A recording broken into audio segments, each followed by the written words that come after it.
In this episode 14, I have travelled from Richmond to Charters Towers.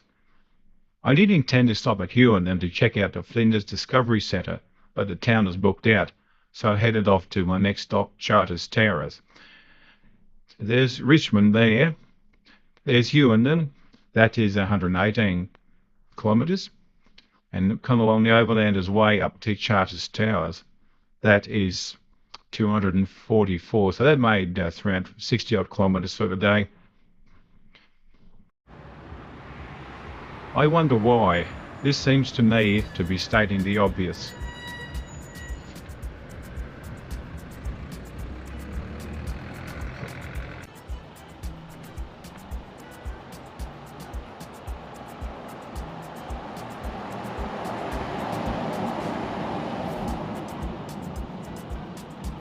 Charters Towers boast some impressive buildings from the mining days in the 1870s onwards.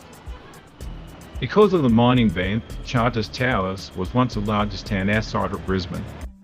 At its peak, it boasted a population of around 27,000.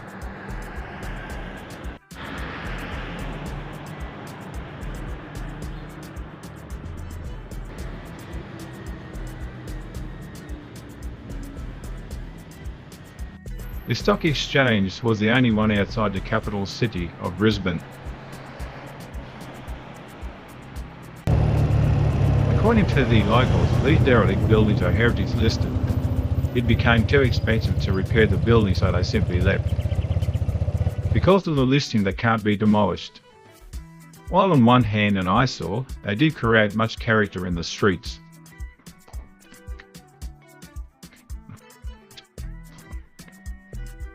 It's only a short walk to Towers Hill.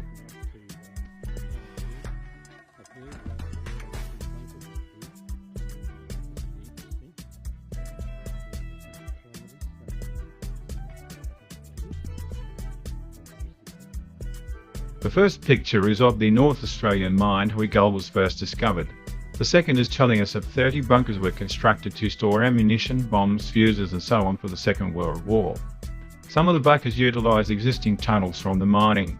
The third tells us that there's a lookout and reservoir on top of the hill. Charters Towers was regarded as the effective last line of defence against any invasion of Australia. It became a major staging and storage point for the war effort. The US Army 5th Air Force stationed several squadrons at Charters Towers.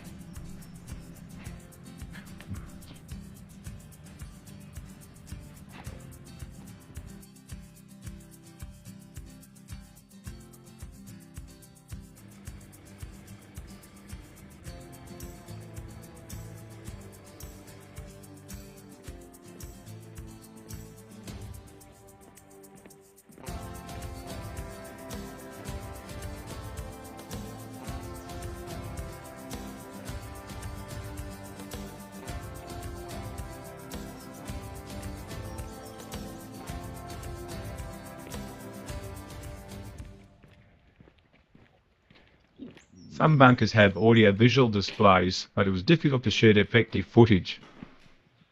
There is a glass panel on the floor to allow you to see into the old bunker.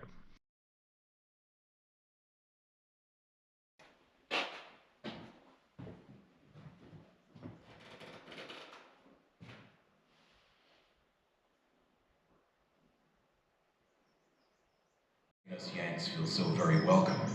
Sure, there's a bit of cupboard love there, bought with our rations of gum, ice cream, and candy, or what you guys call lollies.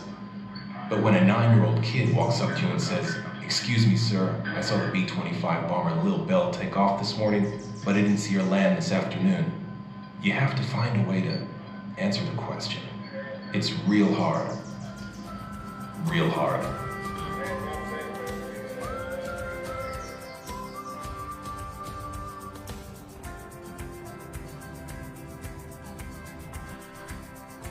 Now to see some relics of the Charters Towers by Wrighty's works. The site features extensive concrete, brick and stone pitched mill foundations, the stone base of the lowest chimney and the footings of the furnaces. The works were set up to reprocess the tarnish from mining operations. Up to 50% of the gold was being missed.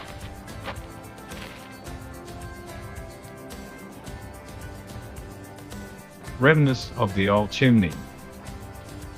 This brickwork is what remains of a 167-foot high chimney.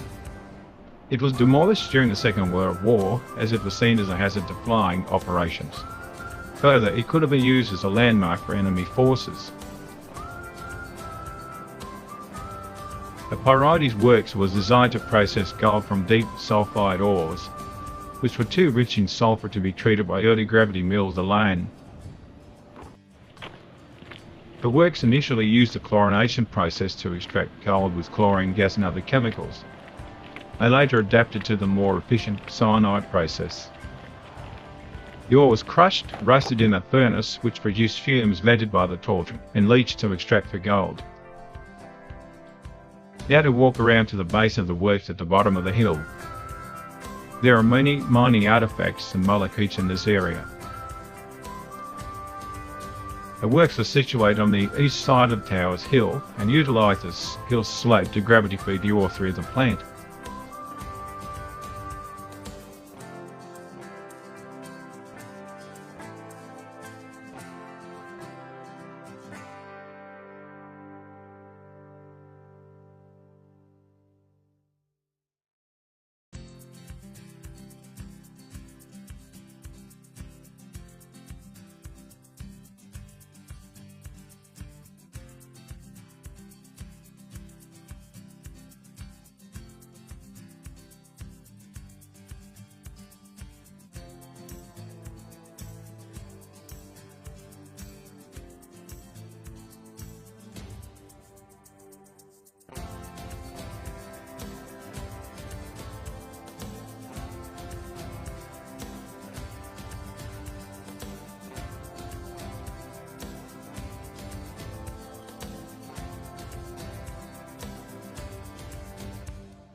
We are now at the base of the old Pyrites Works.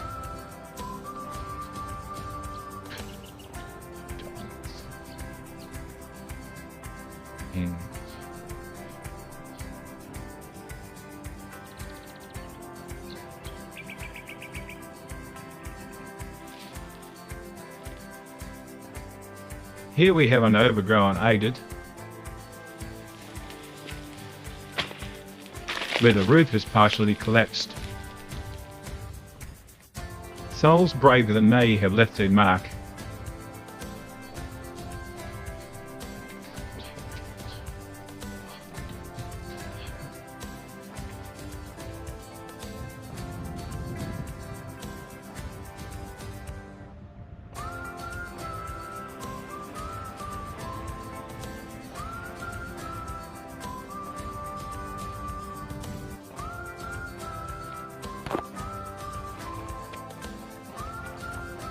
The site of another gold mine.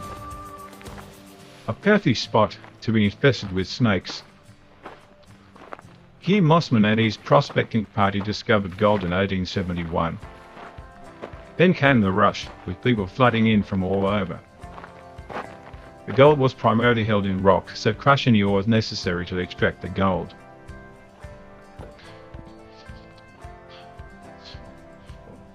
Behind that railing and under the concrete is another vertical shaft.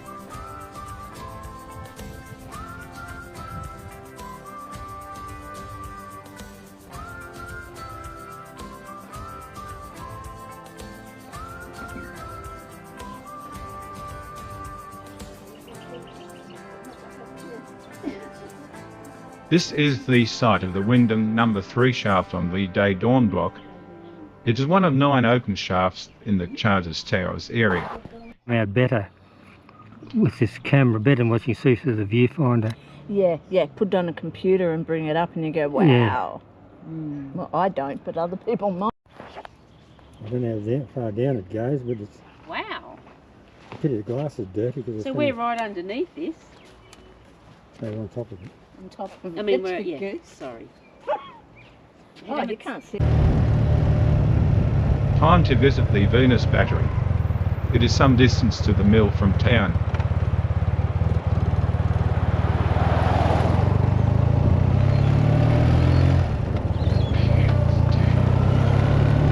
battery was built in 1872 and ceased operations in 1973, 101 years of operation.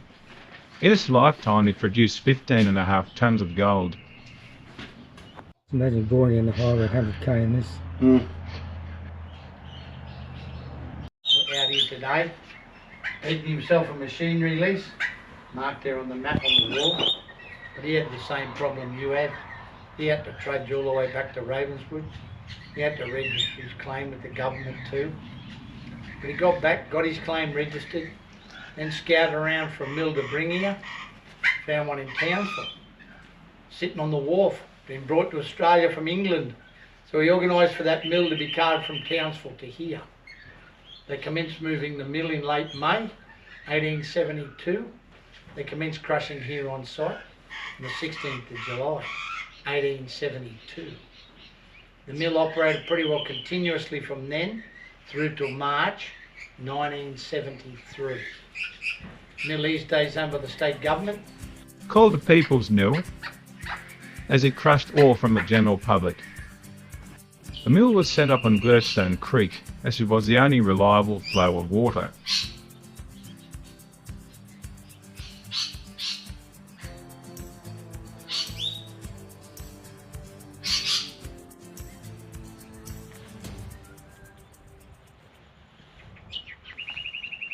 The Venus Mill, when it was built as a commercial mill, which meant they'd mill anyone's ore.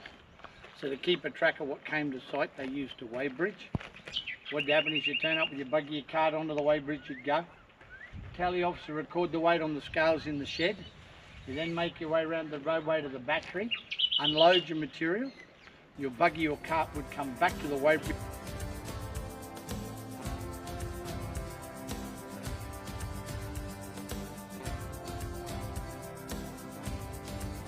Fleet the tailings, but the results were at best marginal, until in 1887, Scottish brothers Robert and William Forrest, together with the chemist John MacArthur, developed the cyanide process. Into the jaw crusher. The jaw crusher's job was to turn big rocks into little rocks.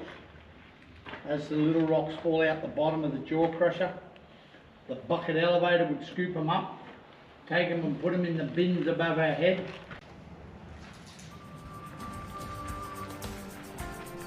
These bins held up to 90 tonnes of ore and then fed the ore to the base of the stampers.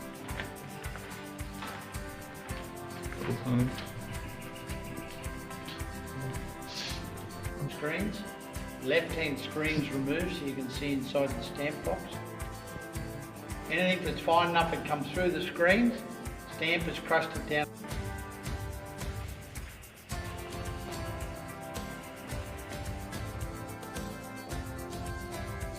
This battery is the best preserved in Queensland. Normally in gold areas you may see batteries set up as separate units of 5 heads, sometimes 2 coupled together to make a 10-head stamper battery. However, the Venus battery had a staggering 25 heads. There's water running over the whole table. As the sands drop down onto the table, they run over the riffles. As the sand runs over the riffles, the heavy particles get stuck in the riffles. The light stuff drops into the trough, finds its way up the back where it's allowed to settle. We then bring the water back up into the mill for reuse. The heavy particles get stuck in the riffles. As the particles get ground finer, exposing the bits that contain gold, the mercury in the pans collect those bits of gold for us as well. The Verdun pans grind it down to the grain size of flour.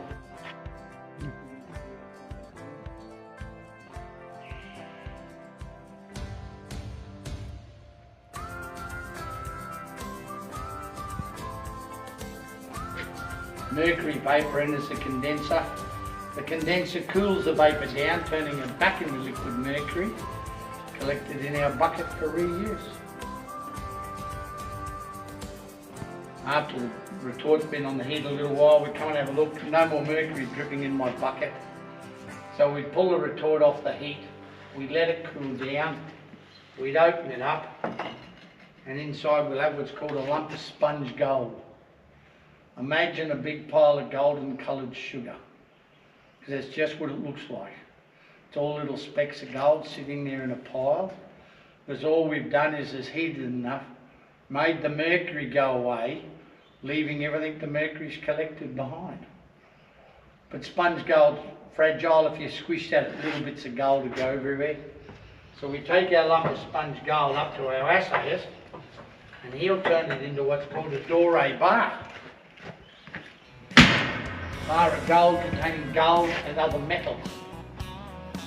The assayist will test the bar, work out how much physical gold is in the bar.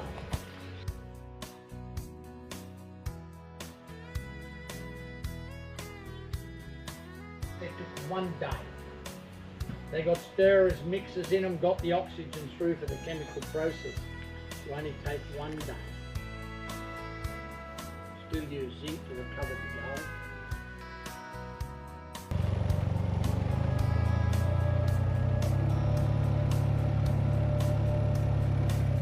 Time to leave Charters Towers and hit the road for Claremont, another mining agricultural centre, 327 kilometres distant.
The Venus factory was an incredible experience, where you can learn a lot about gold mining.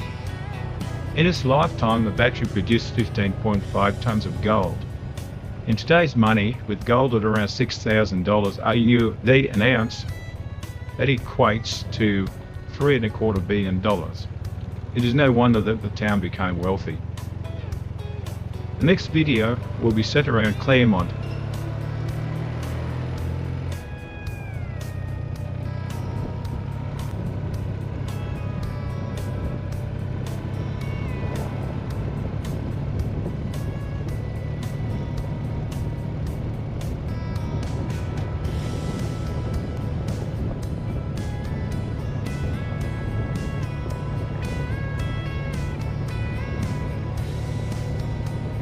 Left turn coming up for Claremont.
Another reminder about fuel. There is no fuel until we reach Belganda crossing, 192 kilometres distant.